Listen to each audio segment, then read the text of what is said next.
So to review, you currently are hitting the snooze time about 2 to 3 times. Get up, get on your phone, check Facebook, etc. And then feel like you're running out the door. Maybe not that hungry, but then you feel starving by about 10 a.m. Okay, well, let's see what we can do to make this time a more positive and inviting time that's going to set you up for success for your day.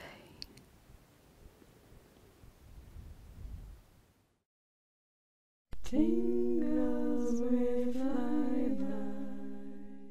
Daily ASMR videos. Welcome back. So, how did you go over the last week?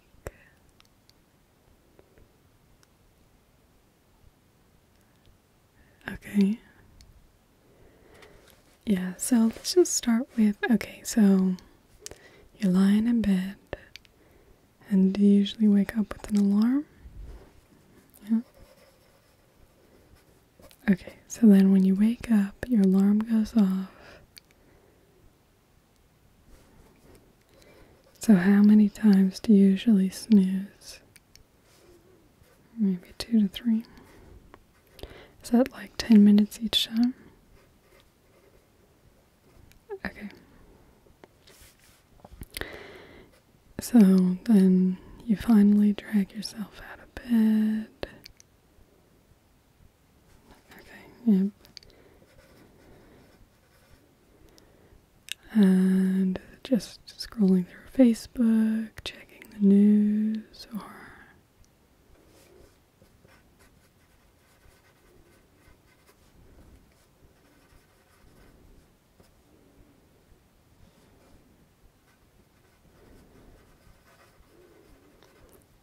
and so when you're doing that, is that an enjoyable thing? Do you feel, does that make you want to smile and greet the day, or yeah, a bit gloomy and depressing? Yeah, no, that could definitely be the case. Okay, so then after that, do you shower, breakfast, or okay, and so you just feel like you're running out the door after that?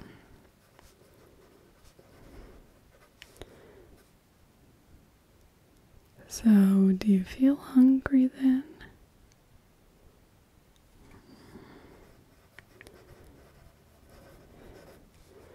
But by like 10 a.m. You're starving.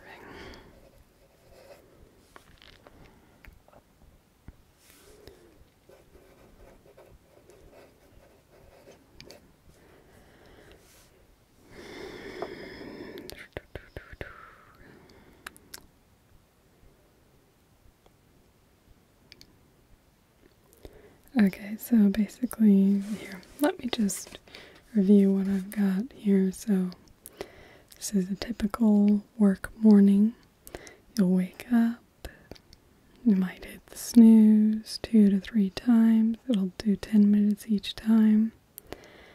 And even though you feel like you're already running late, you might get on your phone, scroll through Facebook, news, Instagram.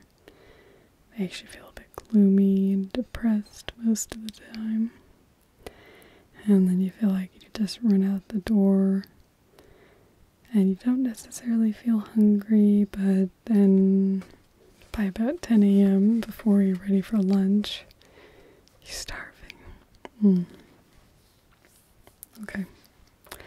So, there's one thing that really stands out to me, and I don't know if it does to you as well, when I hear this. So, let me just say, so for every day last week, so do you snooze every day? Was there any day where you got up the first time your alarm went off?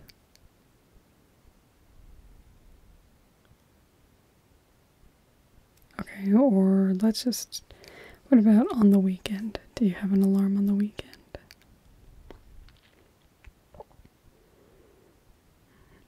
Yeah. Okay. So the thing I'm going to let you know is part of what's making you feel good on the weekend isn't necessarily that you don't have to work that day. It's going to be that you're not starting off your very first action of the day as a loss. So if you hear your alarm go off and you feel like, oh, I need willpower to get up, or, something like that, and then you don't, you're starting off the day with a loss. And it's just the nature of how it is. The snooze button can be highly problematic, and it's one of the things that does cause a lot of people problems. And fortunately, it's something that we can really easily adjust for. So there's two ways of dealing with it. You don't have to worry about that you're always going to have to get up earlier or whatever. There are two ways of dealing with it, and it's completely dependent on what you want to do. The first is to keep your alarm how it is now, and then we work to incentivize getting up more so that you'll get up earlier and make that have more weight. But the other thing you can do is, if you're always snoozing for 20 or 30 minutes, you may need more sleep, and you may not be setting yourself up for success by setting your alarm too early. So we can push that back a bit. So it really depends on you. It depends on, for you, what feels better to you. Because it's all about trying to create a positive space for that. So if you're already, what I'll say is, if right now you're able to snooze 2 or 3 times, you still have time to scroll through Facebook, and you're late to work, or you still get to work on time.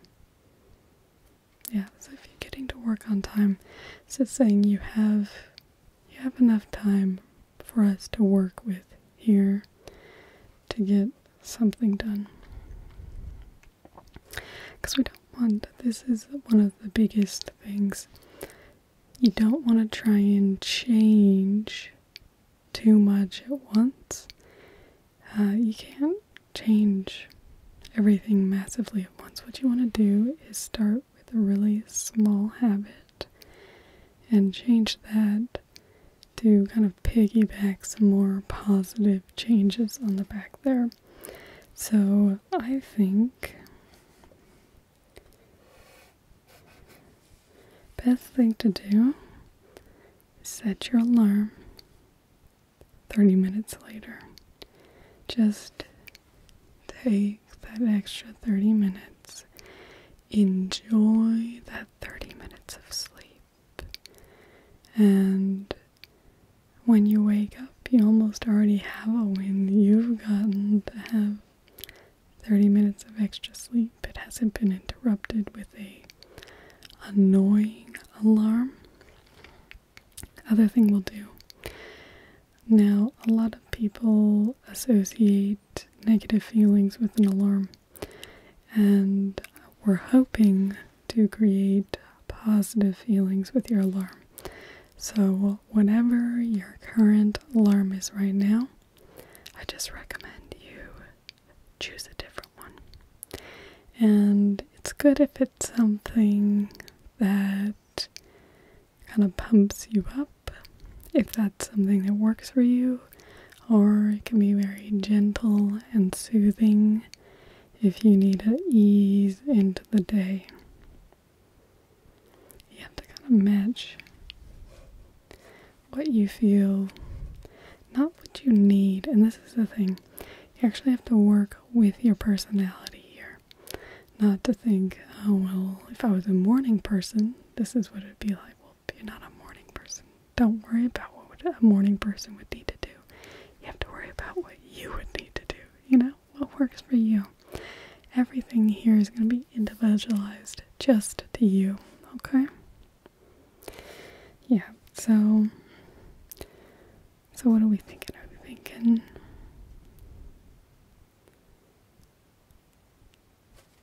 yeah, no, that's great if you have the concerto in E. Right, I'll note that down. I'll look it up and listen to it as well. Sounds like a lovely piece of music. Yeah, so give you a nice little way to start the day. Now, that being said, I said we don't want to do major things, but I do really want to shake up this morning. It's just that little, that the only thing I'm going to focus on right now is now, well, how long then do you have? About 20 minutes. Okay. So it sounds like you probably can get ready in 5 to 10. Okay. So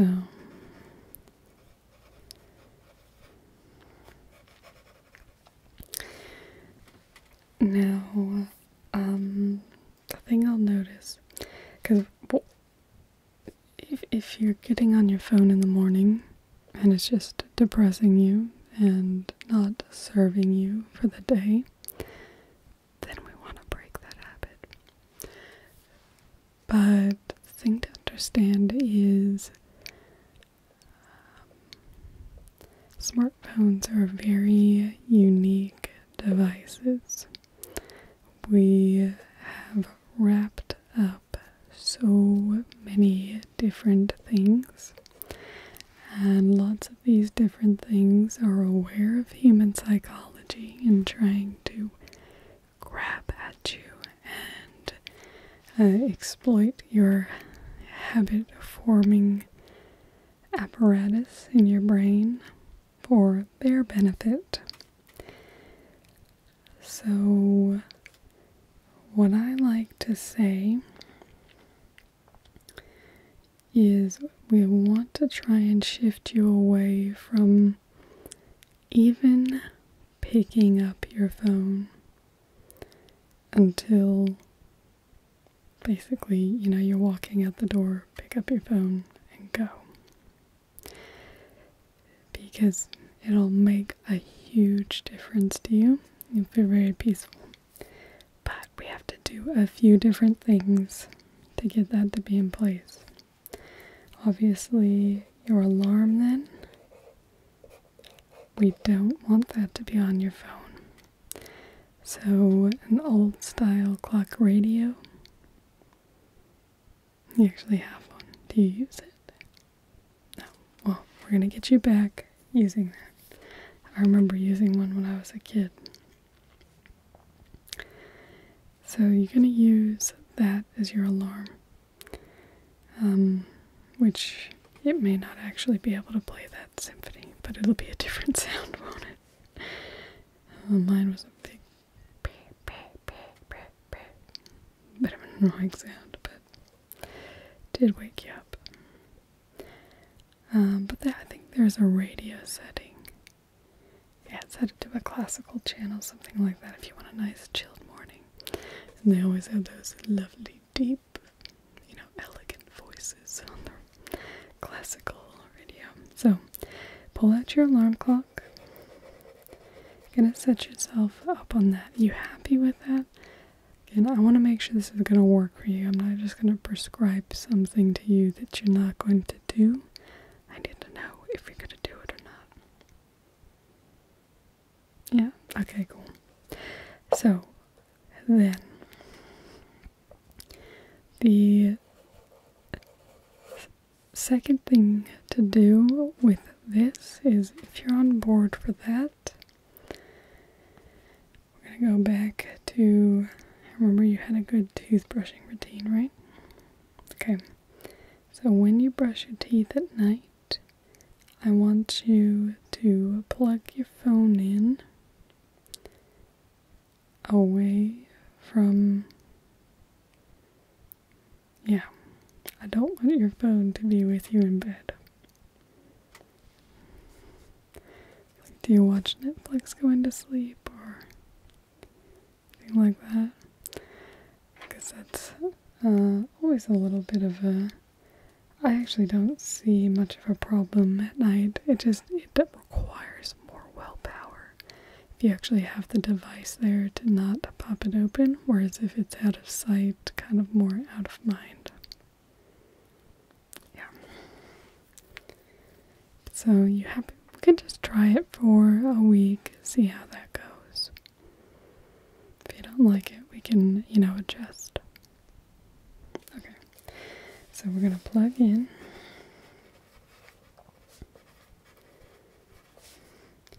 You have an upstairs, downstairs. Okay, downstairs. Okay, so you plug in your phone downstairs and you're just going to grab it on your way out the door. So, your alarm's going to go off.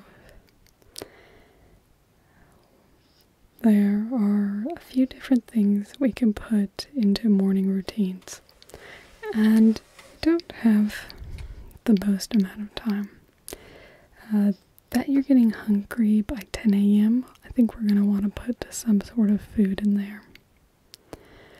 Even if it's just a muffin, you can just buy, some muffins. You can eat one. Yeah. Okay, so we'll have a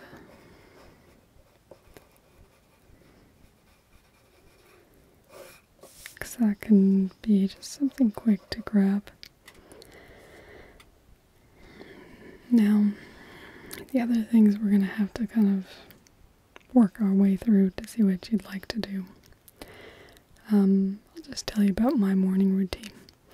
So, when I get up, the first thing I do, I have a gratitude journal. And I write in there talking about different things that I'm grateful for, basically from the day before. And I usually write about 5 things. It's a really good day, more, but I try and aim for 5 things. And you can write as little or as much as you want. I tend to, yammer on a bit, so I write a bit. But, I do have some clients who'll just write, single word or, 3 or 4 words for each thing, so that you could go through really quickly. The real benefit of starting your day with a gratitude practice is it is a way of not just starting your day with a win. It's kind of a way of starting your day with 5 wins from the day before. Kind of piggybacking the good things that happened from the day before into the next day. And there are also lots of great cognitive benefits to gratitude. Makes you much more positive, makes you much happier in general, and it gives you a real positive outlook when you are forced every day to think of things to be grateful for. It can be difficult, particularly if you're having trying times in your life. But if you force yourself to get into the practice, you'll start to notice things throughout the day as well. So it can be a practice that can help you all throughout the day because you'll kind of be thinking, oh, well, I can write that in my gratitude journal. So that's one thing I do. I also have a minute of presence. So that's part of my trying to build a charisma practice. So there are 3 components to charisma. We could probably have a whole other session about charisma. Interested in charisma. It's a very fascinating concept. There's a lot of, idea that probably a bit of charisma is inherent within a person, but that there are ways to enhance your own charisma. So, anyway, power, presence, and warmth are the 3 key components of charisma. But one of the essential ingredients of those is the presence. If you can't be present in the moment, you cannot possess charisma. And so a presence practice for me, I just spend 1 minute, either you close your eyes and try and listen to all the sounds around. I'll hear the birds or a truck going by or a bus and everything like that, and just kind of like little satellite dishes trying to. Sometimes you can hear quite distant things that you didn't even realize that your ears could pick up.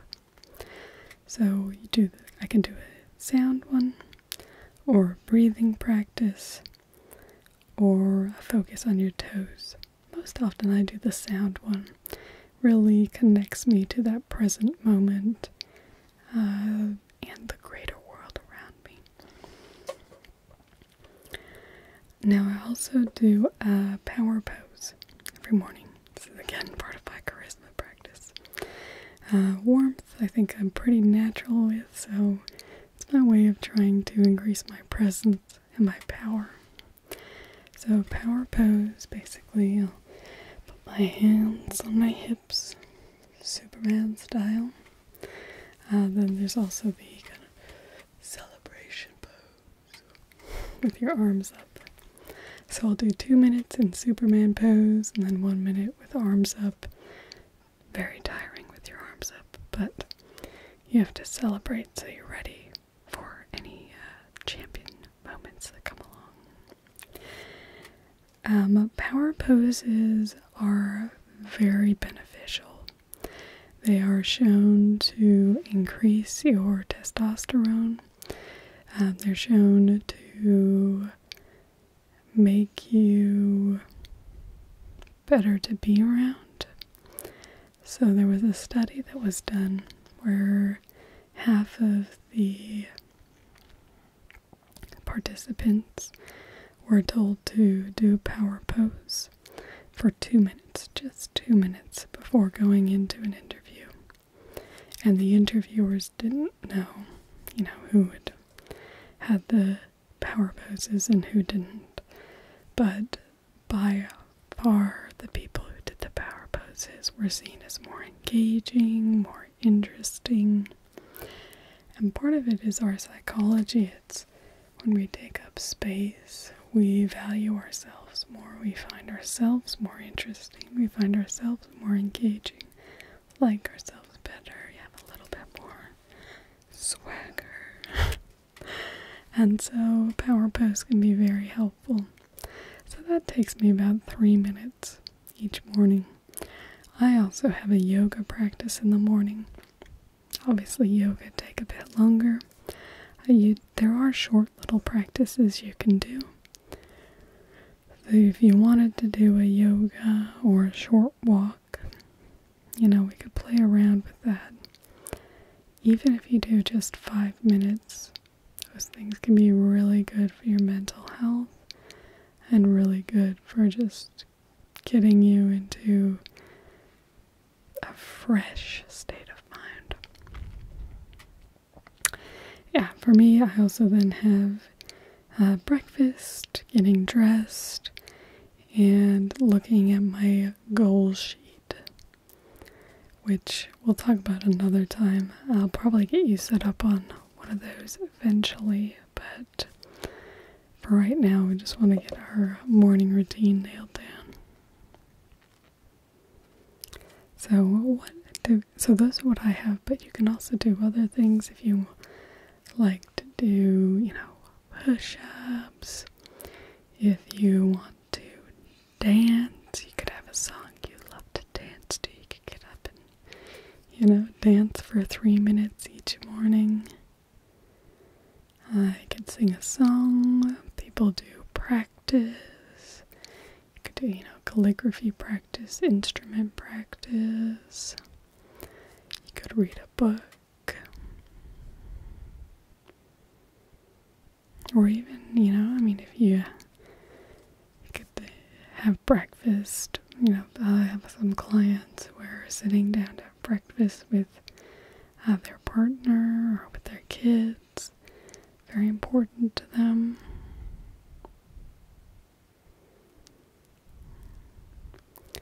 So like the dance idea, dancing is so good, especially if you like to freeform it. It's just, movement in the body is infectious, it's joyful, it's wonderful. So do you have a song? Yeah, it's a great song. It's the eye of the tiger, it's the thrill of... That's a great way to attack the day. The other thing is, if you get to be that you want a new song, these can be things to start to kind of play with the night before. Sometimes you can work with, because you have that solid toothbrushing routine, just piggybacking.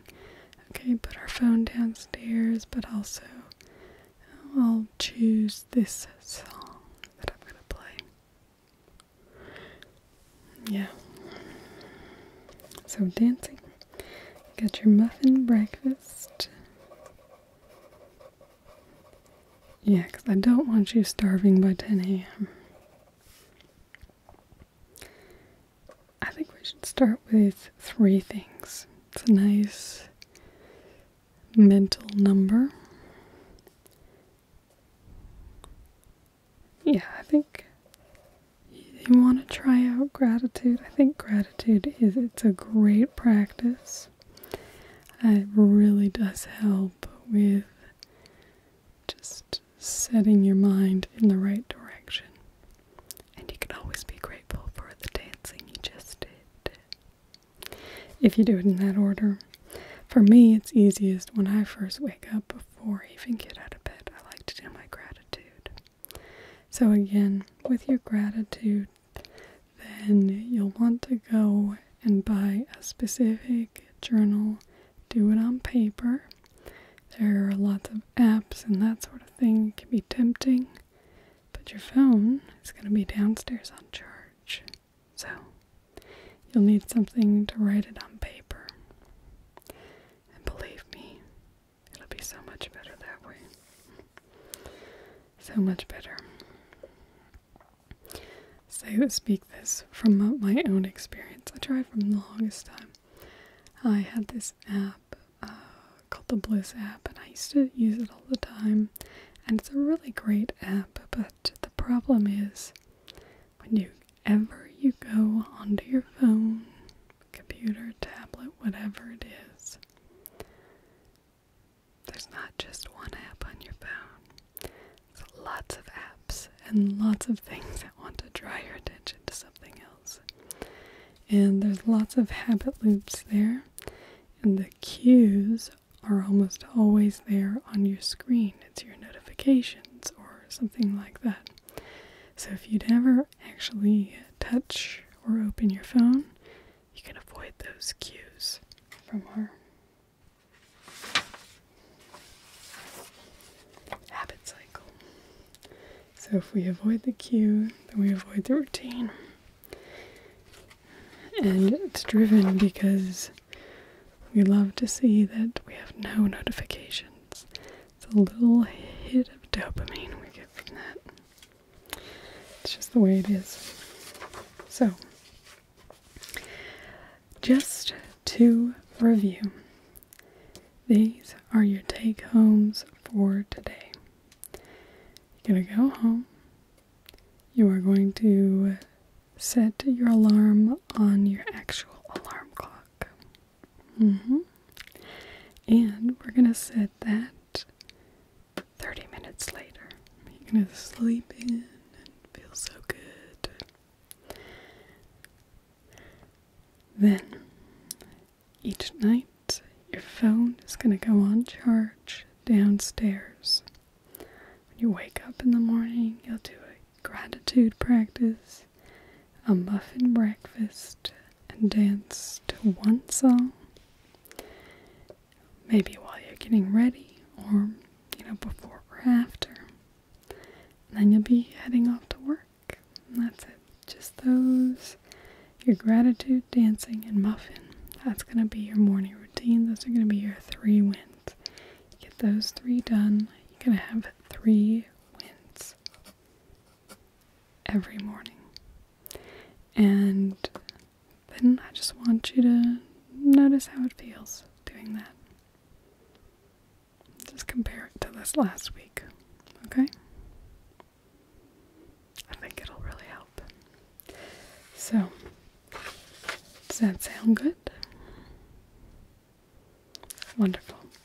So, yeah, just, you'll have your gratitude notebook or journal, or I have one client who has a poster.